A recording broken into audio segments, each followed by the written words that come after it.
What's up guys, it's Tommy here and welcome to a very exciting football news video because Manchester City are set to get a 1-year Champions League ban according to the New York Times, and many various newspapers in England are reporting this, the Telegraph and other news sources, and Manchester City even made a club statement because of this. So the reason for this is that according to the Der Spiegel newspaper, in November last year they published very well-founded allegations that Manchester City breached the financial fair play regulations by 188 million euros. That's like 167 million pounds in 2014. And Pep Guardiola, since he came in 3 years, he has a net spend of 400 million pounds. And there is absolutely no way, in my opinion, that Manchester City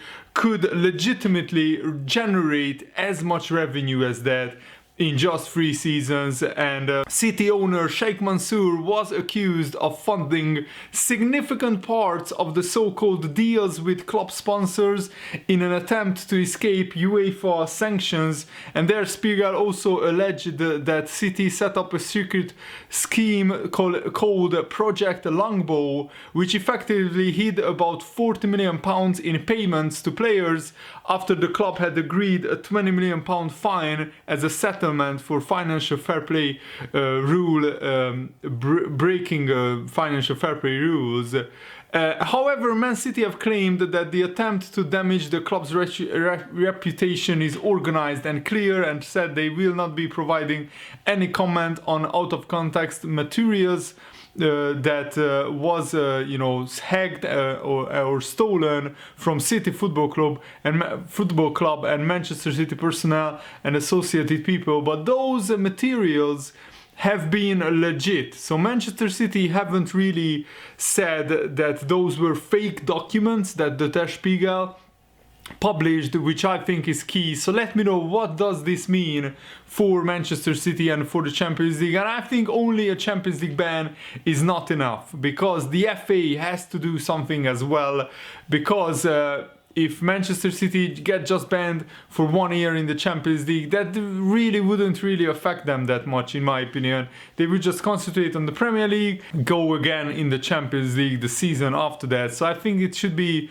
a much harsher punishment, but that's just my opinion. Let me know what is your opinion in the comments below. And if you enjoy these videos, make sure to leave a like. It really helps me out and shows me that you guys enjoy these football news videos.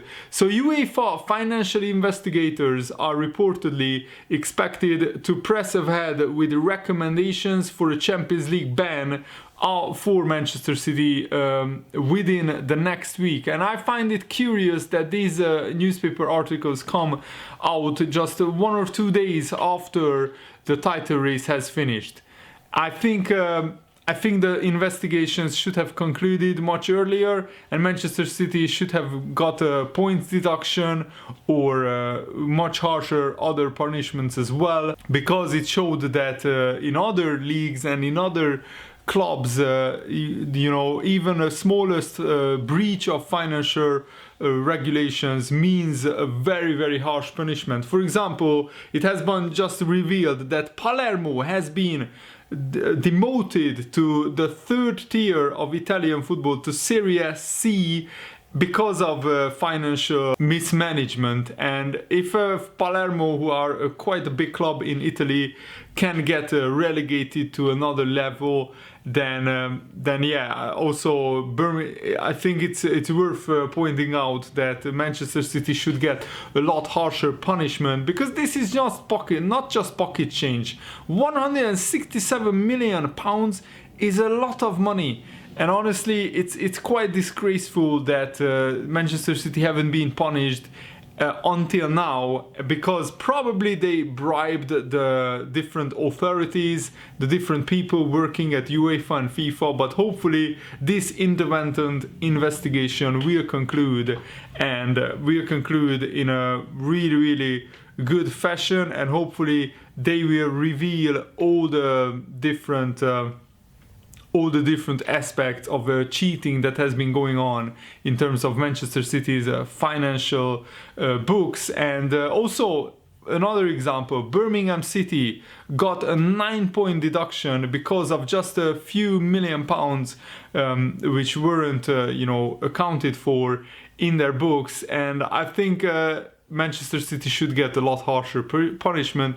Yves Leterme, the chairman and the chief investigator of UEFA's club financial control body, has been leading the review into evidence surrounding an alleged £60 million payments deception detailed during the Football League's scandal last autumn. Telegraph newspaper disclosed in January how European football governing body was considering the suspension against the Premier League champions over potential breaches in financial fair play rules. Of course, Manchester City deny everything, but the New York Times now reports that the investigation will conclude this week or next week, and it is set to recommend a ban from the Champions League of at least one season. So I think it could be more seasons.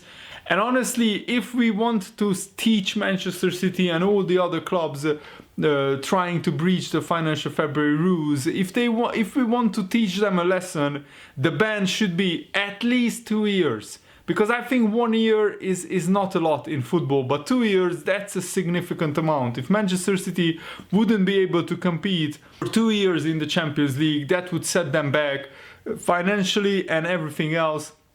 The players would think twice about joining Manchester City, and that's what you should get as a punishment if you hide £167 million, and if you are not honest with your accounting, that's the punishment that should be held. And also the FA should punish Manchester City, but that's a lot more difficult because in England, in the Premier League, you can have a lot bigger financial loss each season than in European football. So Manchester City, in theory, even would get away with having a £100 million loss in the Premier League, because the Premier League rules are different to how UEFA financial fair play rules work. So that's a little bit more difficult to punish Manchester City in the Premier League. But I think the FA would follow suit if there would be a very harsh, a very strong punishment from UEFA. And Leterme, the lead investigator, said in February that Manchester City faced the heaviest punishment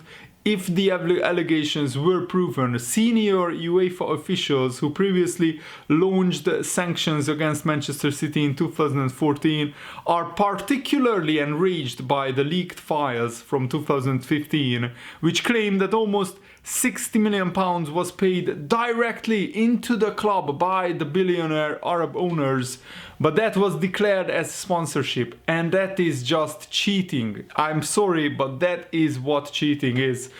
It is deceiving authorities, hiding payments as sponsorship payments when it is in fact a direct handover from the owners.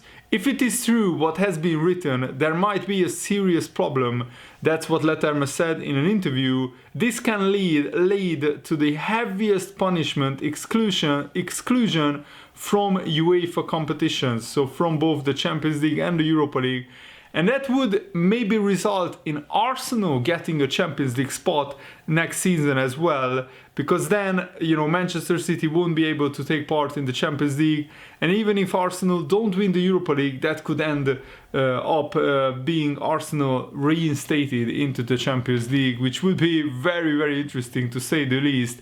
So the documents which allegedly obtained by illegal email hacks were previously said to show a £60 million payment that was supposed to have come from City's principal sponsor, Etihad Airways. That was paid directly to the club by the Abu Dhabi United Group. To put that into context, Manchester City's record signing Riyad Mahrez cost £60 million from Leicester City last season, and he was one of the biggest signings in Manchester City's entire history. And you can argue whether the financial fair play rules are good or bad, but they are the rules. Right now, UEFA have these rules in place, and every other club is abiding by the rules, and every other club, bar Manchester City and potentially Paris Saint-Germain, every other club is running their club according to the financial fair play rules. So it's absolutely unfair and wrong for Manchester City to run their club another way. And it's very, very fishy that the Abu Dhabi United group and the United Arab Emirates Sheikh Mansour, who owns both Etihad Airways and Manchester City. So basically, I think that's a conflict of interest, honestly, because Etihad Airways is owned by that guy. Manchester City are owned by that guy. So virtually, they could say that Etihad Airways sponsors Manchester City by any amount, any year, not taking into consideration what the actual market value of a sponsorship like that should be worth. And that's not okay. That's not allowed. And I really, really hope that Manchester City get the harshest, biggest punishment possible. But I want to hear what you guys have to say about this, because I'm really, really hoping that FIFA and UEFA make a stand against this, because honestly, this Manchester City squad was assembled by spending more than £1 billion, and there is no way in hell that Manchester City could generate £1 million. They are spending more money than Real Madrid and Barcelona ever before in their entire history. And Real Madrid and Barcelona are two of the richest clubs in the world, and Manchester City have outspent them in the past 10 years, and that is just not right. That doesn't feel right. Manchester City are like a balloon club artificially inflated by the United Arab Emirates, sheikhs, and I really hope that UEFA come down hard on Manchester City. That's just my opinion. I think Manchester City's proper punishment should be 2 seasons banned from the Champions League. Also big penalties in the Premier League as well, potentially like deducting 6 to 9 points from them either next season, or some kind of restriction on transfers, maybe a transfer ban as well as the Champions League ban. So they need to be taught a lesson that you can't break the financial fair play rules. If Manchester City are not properly punished, that will be an invite code to all the billionaires around world football to buy just any club, buy them some titles, and that's just not right, and that's not how football should work. But let me know what you think about this in the comments below, and thanks for watching. Hope you enjoyed this. See you later, guys. Goodbye.